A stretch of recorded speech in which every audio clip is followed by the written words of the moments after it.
Hey everybody, so Wayland here. I'm working an event this weekend. I don't know what I'm going to document of this footage, but I started 4 briskets and a beef rib on my vertical smoker this morning at 6 a.m. So here we are at sometime after that. My watch is all crooked, but almost 5. And so these things are looking pretty good. I'm going to actually get them all darkened with some real fire and then wrap them up and rest them overnight. I've also got to cook 15 racks of ribs, pork ribs, so I'm gonna see how I squeeze all that in. So let's see. Very good looking. Those 4 are looking good. Beef ribs are looking good. So I'm gonna spritz them a little bit here, close it up, and get them all darkened by some real wood fire. Right, so the other thing I'm doing, say hi, Alice. Hi. Granddaughter Alice there, future influencer.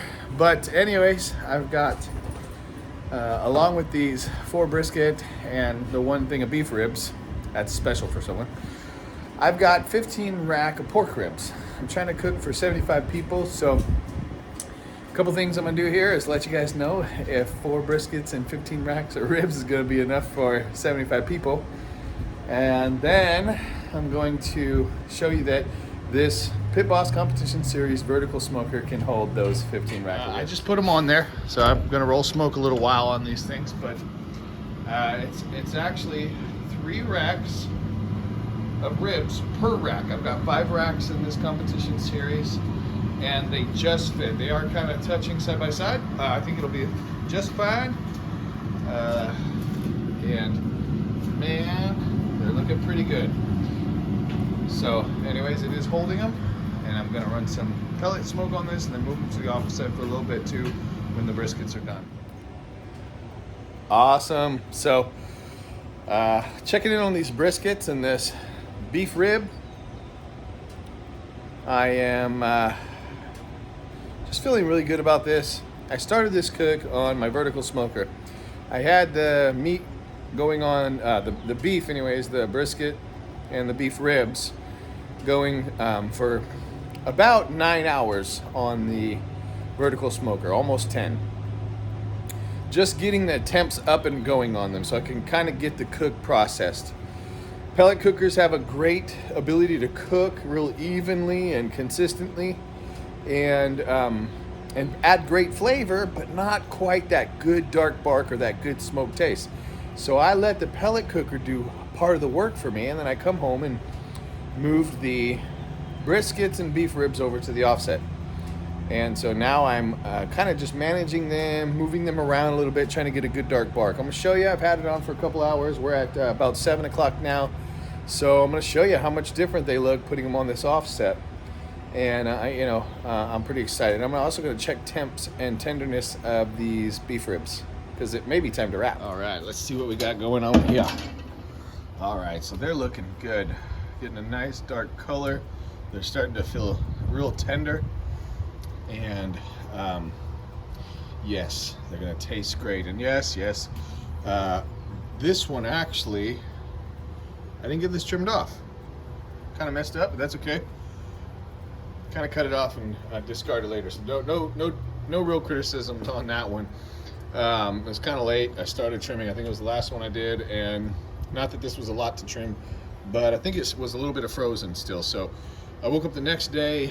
I trimmed these last night, and I woke up this morning and kind of trimmed it up a little bit more and seasoned it, but that piece was actually stuck to the brisket, and so I kind of overlooked it. I thought it was I didn't realize it was a flap. I should have trimmed that. That's that piece you usually would trim down, on there. So anyways, no I already know that's a little screwed up, but I'll cut it off. It'll be no big deal. But anyways, those beef ribs are having a real nice looking pullback on them. Real great color. Let's see what we are as far as temps. Oh wow, that slid right in. Ooh, 170, 175. Wow.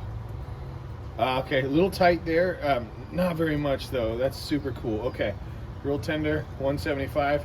It's actually time to wrap these. I'm pretty happy with the color. I think it's gonna have a lot more smoke taste now. So I'm gonna go ahead and I'm actually gonna wrap in butcher paper with all these this time. I'm interested in just a real traditional, you know, kind of Texas style barbecue for these customers. So anyways, I'm gonna pull that off, put it in some butcher paper and wrap it and finish it to tenderness in about 205 degrees. So anyways, let's check on these pork ribs. All right, so what I wanted to do was get them also started on here. Ooh, those are looking like a good color though already. Dang, and that was, I did use Killer Hog for the first time. So I saw it at Walmart, was in a rush and didn't want to overthink the rib seasoning. And I thought, man, why not just go with something that supposedly is already award-winning, but dang, those are looking good. So I'm cooking these at 160 degrees right now. I do want to rotate them onto the offset also, but they're really looking good. I know they'll taste great. Again, the pellet cooker has a good job of making great flavor on food for sure. But if I do want some smoked taste, I'm gonna have to put them on the offset. But I'm really just hoping to get these good and tender, like the perfect rib as far as tenderness. The seasoning is going to take care of flavor. So, you know, if they're not overly smoky, I'll be okay with that too. So we'll see how it works out with my energy and with the time that I have. But oh goodness, they are looking great. I don't even think I have to rotate them around. They're cooking pretty evenly in this cooker. So yeah, it's been working pretty good if I use it right on days like today. That's wonderful in temperature outside too. So anyways, I'm gonna wrap that beef rib and continue cooking. All right, so I actually would like to give a shout out to Matt Pittman at Meat Church Barbecue. So I've not actually done a beef rib, and my customer said that they were interested in using barbecue, my barbecue services for this event, and were telling me about their experience at a restaurant where they had beef rib for the first time, I think. So they said if I ever could do beef rib, they'd be happy. Now, I know it's not too complicated, much more complex than a brisket. I took my time, used a very similar seasoning. Yeah, I used my brisket rub, and then kind of trimmed it like Matt Pittman showed, and on Meat Church. So I've cooked it basically on his method, with the exception of running it on my offset for a while at low temperatures. I also ran these beef brisket and the beef ribs at 160 all day while I was at work. I didn't want them to get crazy done on the pellet cooker. I just wanted to get them kind of going and started. So anyways, now I've got it up to 175 degrees, starting to be probe tender with a great looking color, bark. So I'm gonna wrap it in butcher paper. I'm not gonna use any beef tallow. I'm just gonna spritz the paper with a little apple cider vinegar like he does. And I'm gonna try it that way.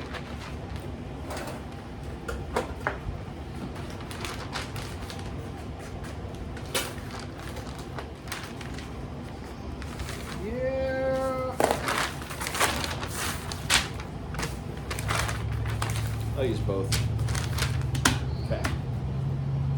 I'm gonna do the small one.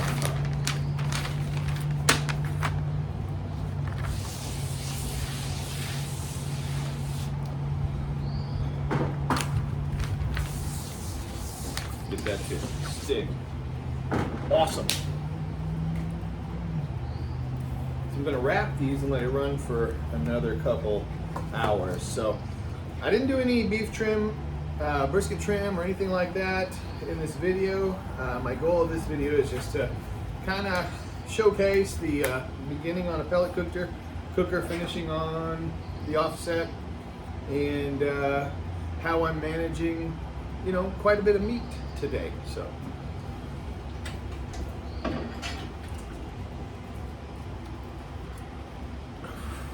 woo. All right, and then please don't criticize my cut too much. I actually made a mistake when I was looking at the ones to purchase.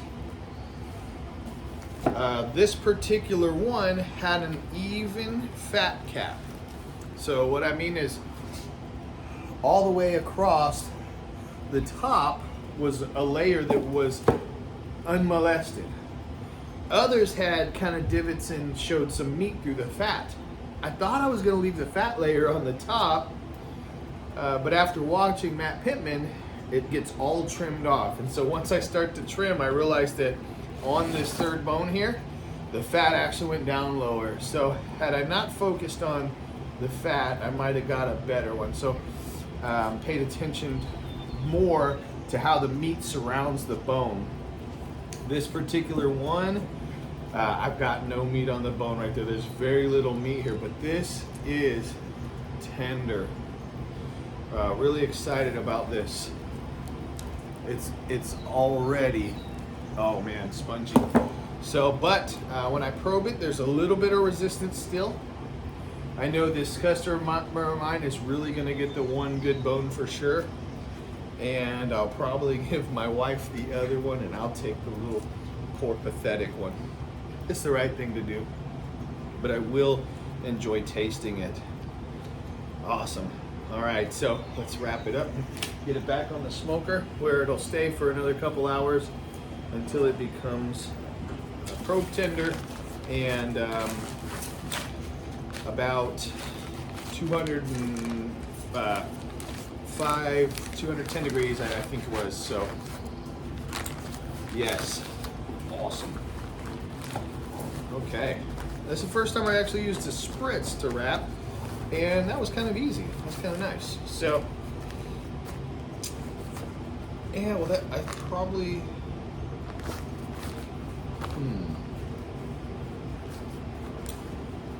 feel like I did that wrong.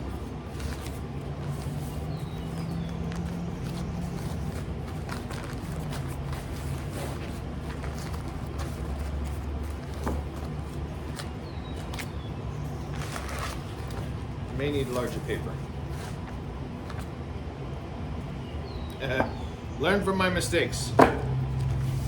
Please be laughing. I know I would be. There we go.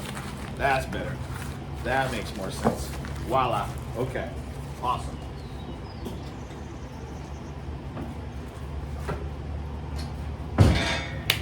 All right, another thing I'm gonna do in this video is wrap all the briskets in butcher paper.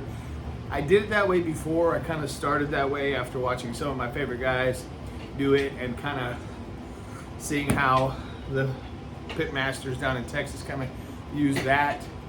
And then I started wrapping in foil according to another, one of the popular folks' method, fully cook it and then wrap it in foil.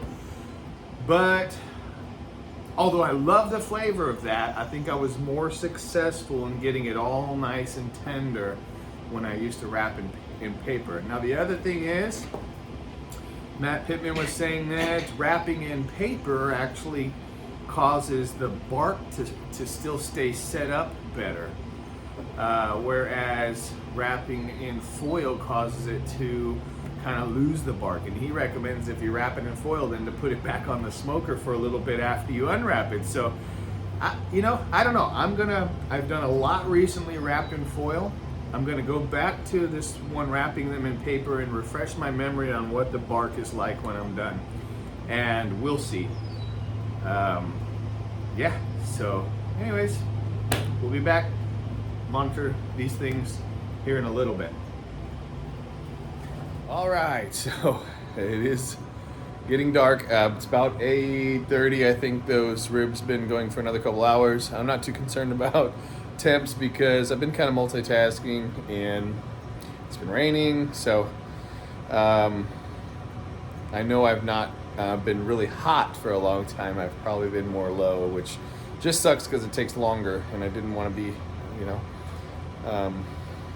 taking too long. So anyways, I'm gonna probe it, see if it's probe tender and what temp it is. Awesome. So those brisket are also starting to look a real good color. I'm probably ready to wrap those also. We're gonna see. I want to move the ribs over here for a little bit too. See if I can't get some smoke on them. But let's see. Okay, pretty tender. Let's see. Temp. Oh, fire's hot out of there. 170. Dang, the fire is hot. Okay.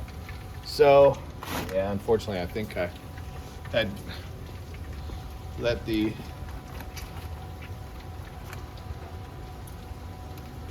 temps, yeah, 170. So, oh gosh, let's see, closest to the fire. 174. Yeah, I'm gonna have to go ahead and let's see. Don't want to hit the bone.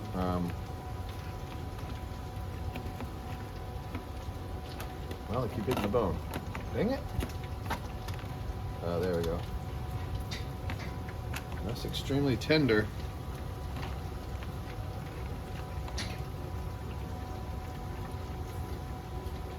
All right. Well, anyways, it's not up to 200. It's just in the 170s still. So we're gonna just try to go ahead and continue to manage the fire properly, so I can get them to get up to 200. So, and I may just move it back over to the pellet cooker. I think I'm going to go ahead and wrap all these brisket in butcher paper. Yeah, they're looking pretty good. I think I'm gonna wrap these in butcher paper too, right now. Well, let's see what temperature they are. Which I got all kinds of sizes, but let's see.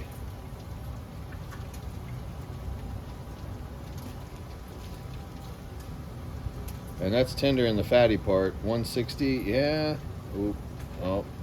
And it's starting to tenderize. 166. Let's check this one. I had it close to the fire a few minutes ago. Ooh, 180.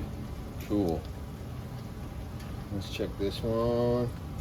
Ooh, that's a little bit tender. 177. 160.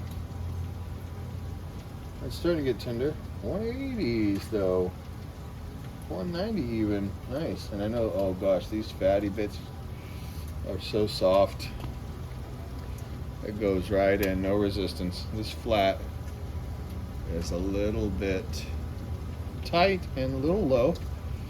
I think I'm ready to wrap these. I think I'm gonna go ahead and wrap these, and just as they are, I'm gonna spritz the paper. I'm not gonna use any tallow, and I'm gonna do just a paper wrap without tallow again, and revisit what I think that's like.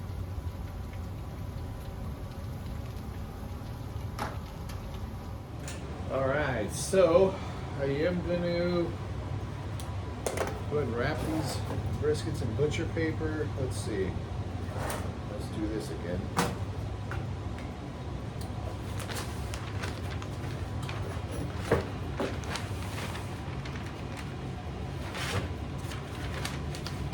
And yeah, awesome.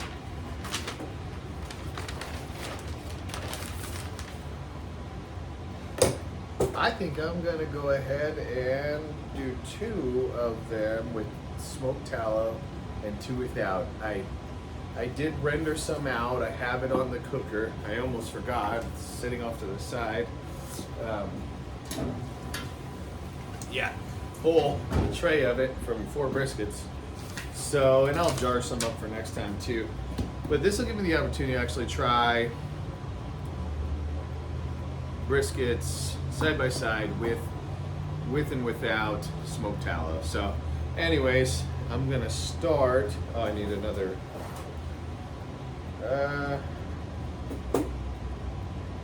yeah, I think I'm gonna go ahead and use 2 pieces of butcher paper. If you're watching this, I just make it up as I go.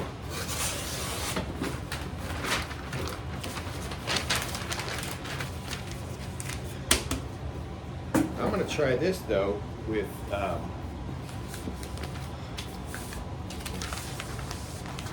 do this with the apple cider. This is 50-50 for me. It's what I use to spritz and all that stuff too. So use apple cider, vinegar, and water, and get my glove on. It's probably gonna be warm. So these cut gloves work good not only to keep you from cutting yourself when you're trimming your brisket, but to keep your hand from burning you grab the briskets out. I'm gonna grab this one back here. It seemed like that's pretty tender already. Man, that's nice. Sometimes both hands is best. I feel like I'm gonna destroy it. Wow. Awesome. Oh, it's very tender. Great looking bark. Oh yeah. So still a little tight here, but yeah, we're gonna get that rendered down. I'm gonna go ahead and wrap it up just like this.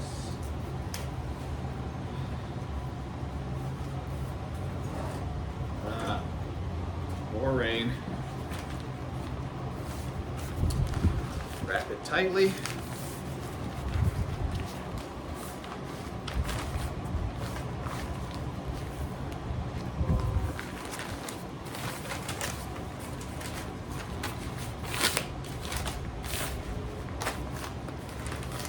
I will say this is the first time I've spritzed it with apple cider vinegar. I've always just fussed with the paper and to wrap it. Wow, this kind of does make a pretty good difference when you get the paper soft with that spritz. So, boom. So nice, neat little package. I think I'm gonna do that to 2 of them. And then I'm gonna go ahead and wrap the other 2 with some tallow in it. I've got 2 large briskets and 2 small ones, so I will do 1 of each, but I think I'm gonna go ahead and grab me a marker just to make a mark on the paper and see if that'll help me identify them tomorrow. All right, so, okay. So I went ahead and did the other large one off camera. I found a marker. Got the 2 that just had the apple cider vinegar spritz. I'm gonna add tallow this time. I actually thought I'd like to spritz the paper also, because man, that actually made a ton of difference for me for the wrapping process. So now I've got these 2, and I actually kept this to the side because I'm going through gloves like crazy just to grab the brisket, and all I want to do is keep my mitts from getting burned and getting all yucky, so that will suffice for now. And then I need to get the tallow .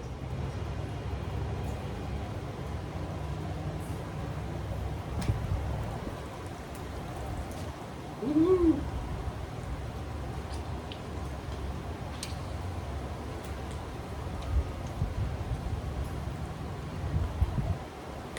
Awesome. So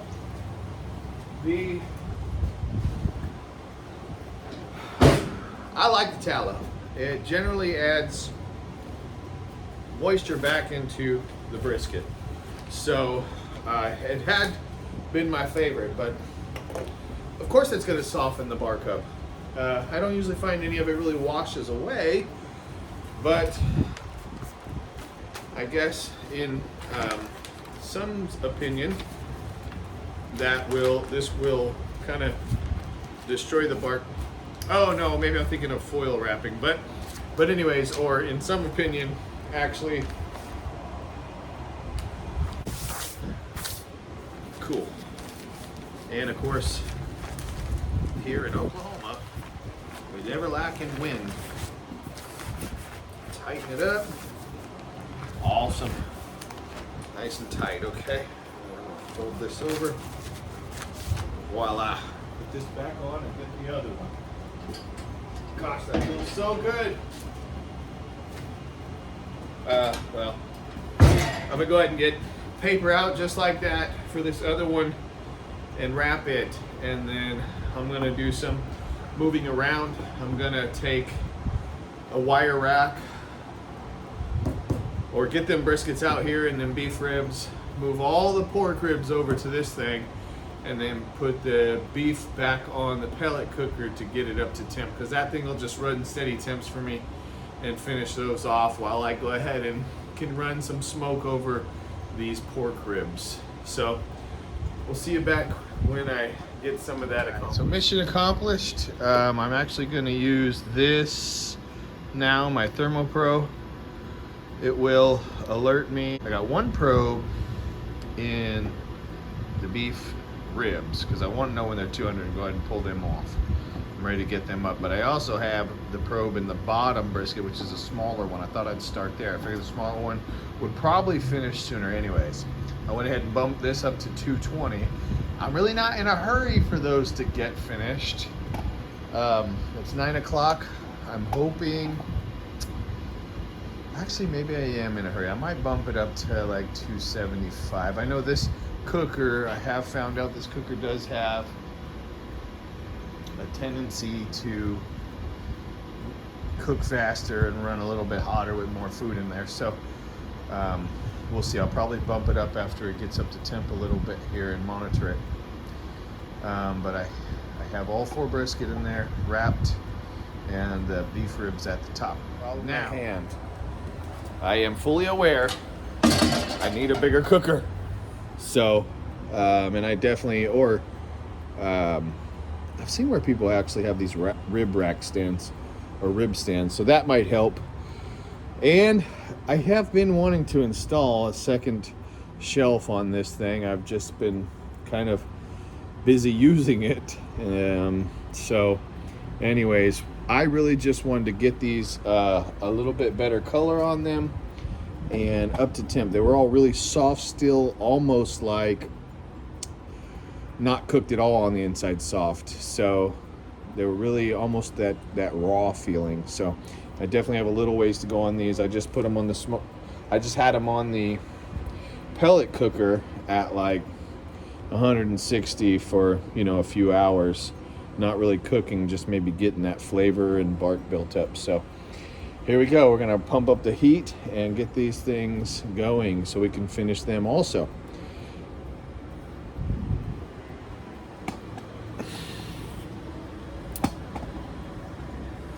That being said, maybe I am on a time constraint with those brisket and beef ribs, because what I'd like to do is go ahead and just get those those pork ribs wrapped also and put on the pellet cooker to finish, so I don't have to keep my running fire in the offset. So anyways, we're gonna put some wood on here, get the smoker here behind me a little bit heated again, and get some smoke taste on them ribs. All right, so let's see. Beef ribs. Okay, definitely like butter.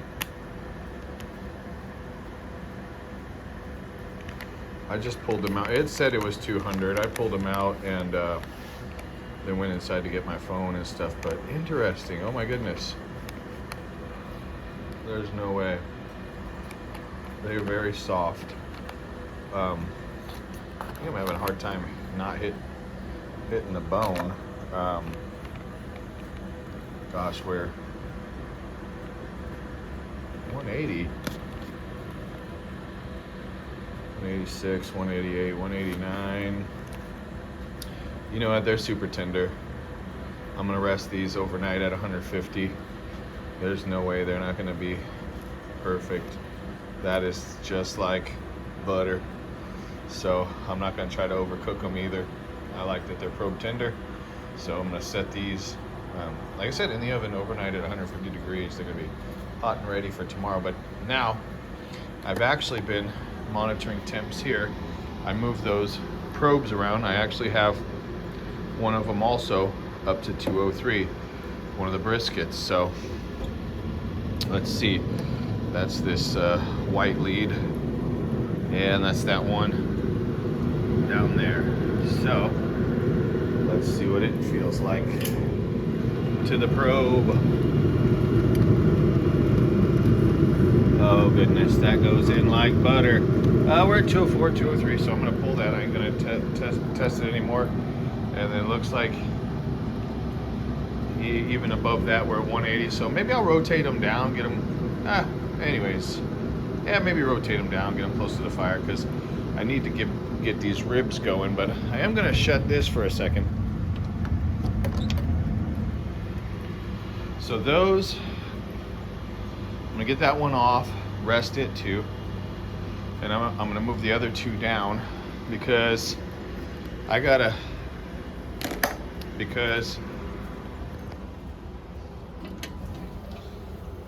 get these ribs going.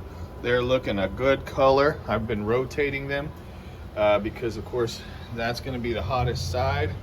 So they're really a great color.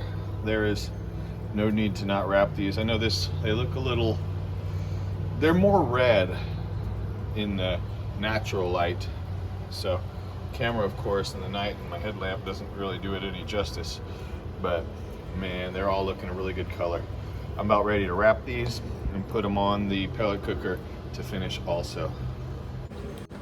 All right, so some of the ribs are good. I mean, they're all a good color, but I've got some room for some on the pellet cooker now that I've freed up a couple of them racks. So I think I'm gonna go ahead and still wrap those in foil, the ribs.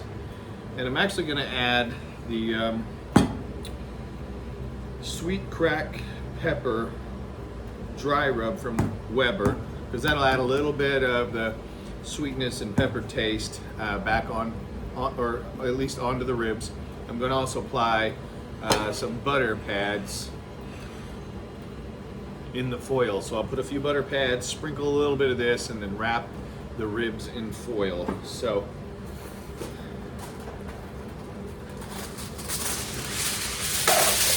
I'll do this one here, and then I won't record me doing all 15, but I'll do them all this way. I'm gonna have to do them little by little. I've got some closer to the fire here that I'm gonna start moving over to there, and we're gonna just get these ribs finished off tonight so we can get them resting overnight also. Let's see, so I'll start out, I try not to make them too large. I'd rather do a few smaller pieces so that the ribs will kind of still lay pretty flat, pretty evenly. Yeah, that's probably good. And just a sprinkle of this. This again, it's just a general rub. Another one that I'm really just kind of trying to get rid of, but it's got sugar. It's got brown sugar and regular sugar and some cracked pepper. So I'm not going too crazy. I'm just gonna help add some flavor in that butter and some of that, you know, that good sweetness that we may like on our pork ribs. And then, I can probably handle it with just a glove here, but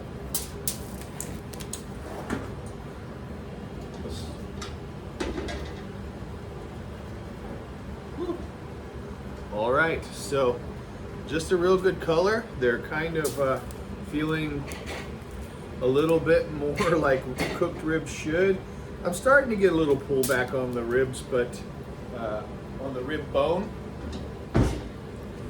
but not a lot. So these do have a little to go. Let's see, for curiosity's sake.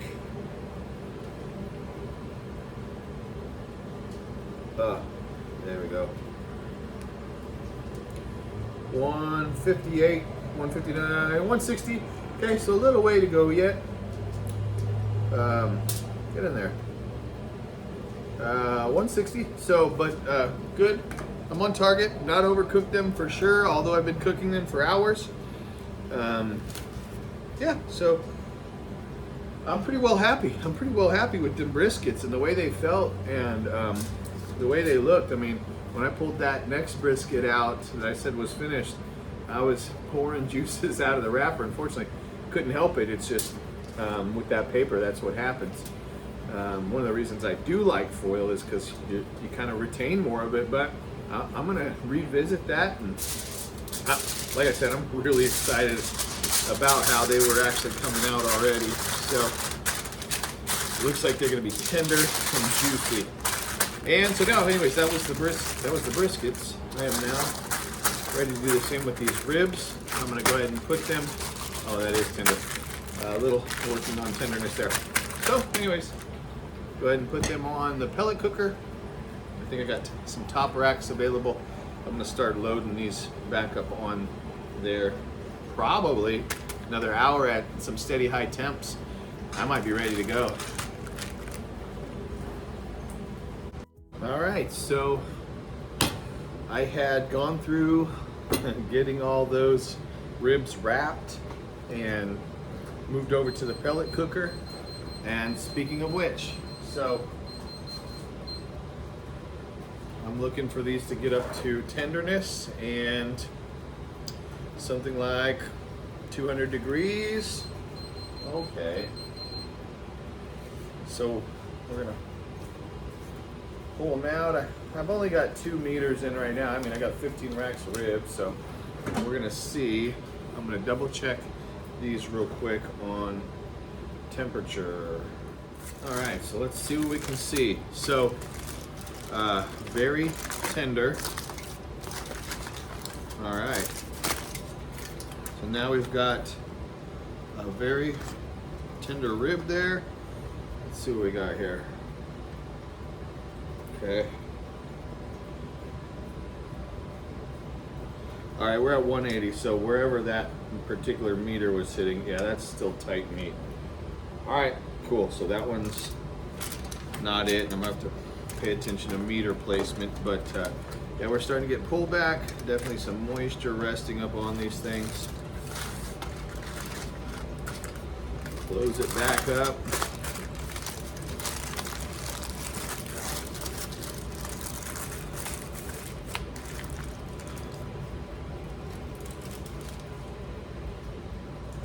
Put it back on.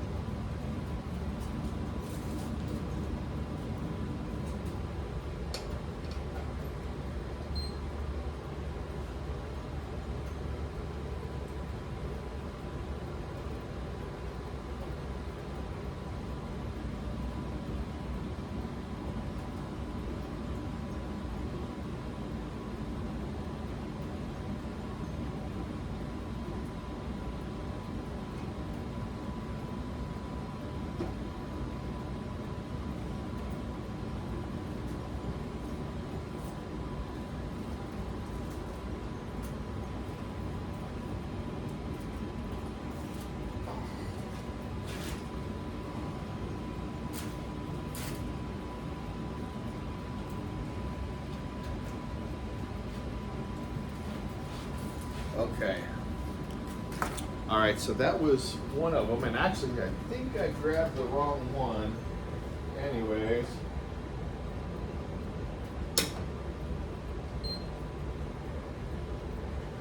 All right, so this is actually the one that said it was up to temp there. Let's see, this was on the lower rack, so it makes a little bit more sense. A little bit more pullback than the other, but let's see. Oh yeah, that's pretty tight still. Where's that light? 195, okay, so a little bit more time. Looking good though. All right, now.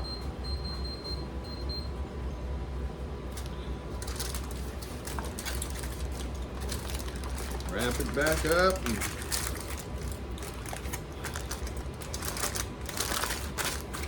get it back on. Okay, so a little bit more time. I'm gonna put them back on and monitor temps. And sometimes when you get that meter in there, kind of close to the bone or what have you, you know, you can get some off temps. So waiting for that meat to get up to temp and tender. We'll check back in a little while. All right, so I'm gonna check one of these, but I'm pretty much about done.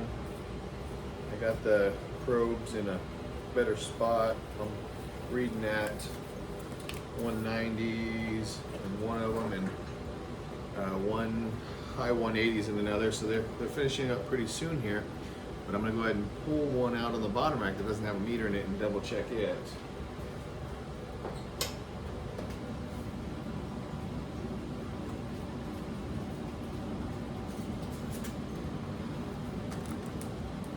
very tender.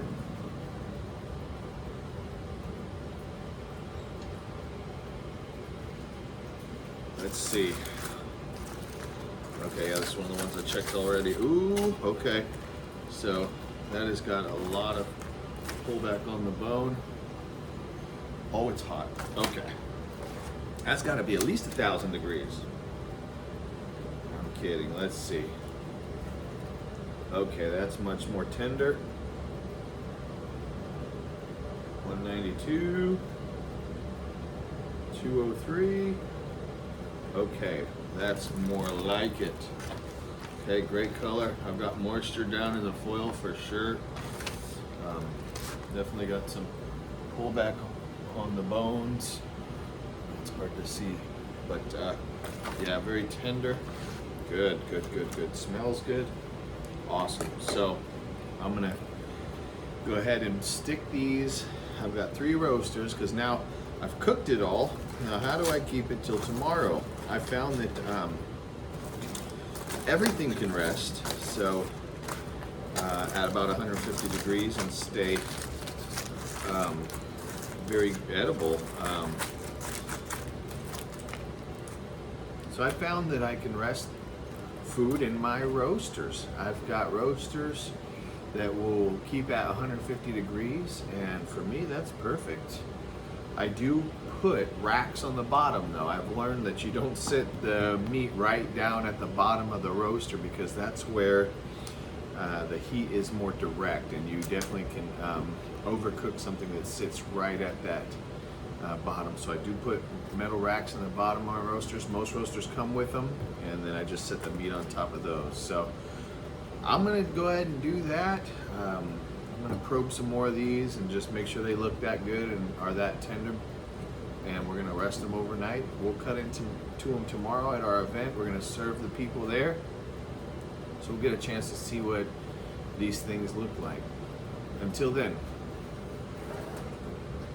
This is the one I use the beef tallow on. So. Oh really? Oh, is that? He's special needs and he's in a group. Okay. But they need to have somebody sit with him, and he's been wanting to get things going really fast. Fatty and lean? Right, right. Okay. Sorry. No, you're all right. So who did the brisket? My wife did. Nice. No, I'm kidding. She did all the sides, and I do the brisket and the ribs. Fatty or lean or both, or ribs and brisket, or? I have a rib Like I said, he's and That might be, I could slice one off for you. and some brisket. There you go. thinking that maybe. Do you compete? I do not. That is a waste of time. That's a good looking brisket. Thank you. No, I mean, I thought about it, but Perfect. That's just enough right there. okay, go ahead. That's super good. You want some lean? Yeah, there we go. There you go. Looks like you got to get in the competition. I don't. Thank you, though. You actually have to prepare it slightly different for competition. Yeah. It is expensive to do. Would you like pork ribs and beef brisket, or just brisket? Lean or fatty, or both? Yeah. It smells so good. Thank you. Thank you Green so beans, much. okay? There you go. And actually add beef fat too. One of my techniques is to add some beef fat back to the wrap so it stays moist. But this one, I just did apple cider vinegar on the paper. Okay. Some say you don't need to add the beef fat, so let's find out. You just have to remember which side is the lean. Pretty good. Hey, do that again. Okay. A nice looking ring. There we go. Awesome. Thank you. You want more? I'll take more if you. Another piece or two would be great. Thank you. Awesome. Yeah, Appreciate you're you. very welcome. Fatty or lean? Lean would be fine. This is what the fatty looks like. Yeah, no, lean would be fine.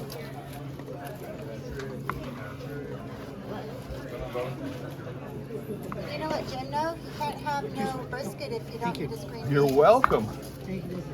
Dealer's Yeah. choice. Okay. Here, That one's this is spicy. the awesome. You won't need much though on the meat. It's got meat. More? Sure, if you don't mind. I'll take a little No, more. let's see what this looks like. Apparently she's just tried the brisket. I gave her a bite of my rib and she's like, The other one. Thank you, sir. You're welcome. Lean for me, please. all right. No green beans, no brisket. I can't believe you did green beans.